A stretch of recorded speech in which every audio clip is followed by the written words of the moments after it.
Comment des reptiles sont-ils devenus des dinosaures? Pendant longtemps, et certains le croient encore aujourd'hui, on pensait que tous les êtres vivants avaient été créés en même temps, un point c'est tout.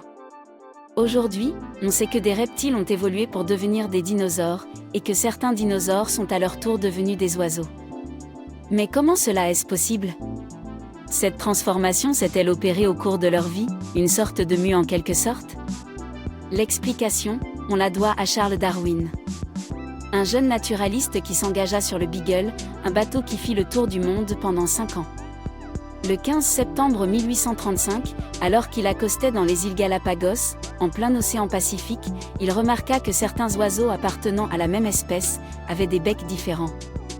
Il en déduisit que ceux ayant vécu dans les îles où ils se nourrissaient de grosses graines avaient évolué pour mieux les saisir. Au contraire, ceux vivant dans des îles où les graines étaient petites avaient de plus petits becs. Mais comment cette évolution est-elle possible? Darwin émit l'hypothèse que ces changements se passaient par hasard, lors de la reproduction, et que ce processus devait prendre des millions d'années. On sait aujourd'hui, grâce à la génétique, que les transformations s'opèrent lors de la fécondation. Les caractères du père et de la mère sont reproduits sur ceux de l'enfant, parfois avec une petite erreur. Si le hasard fait mal les choses, cette transformation ne permet pas aux futures générations de s'adapter à leur environnement.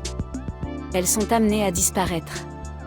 Au contraire, si le hasard fait bien les choses, l'être légèrement modifié pourra vivre et se reproduire plus facilement. Bien sûr, ce processus demande de nombreuses générations, et plus les êtres se reproduisent rapidement, tels les virus, plus ces mutations sont rapides. Au contraire, il a fallu des millions d'années pour que des reptiles du Permien se transforment en dinosaures au Trias. Étonnant, n'est-ce pas?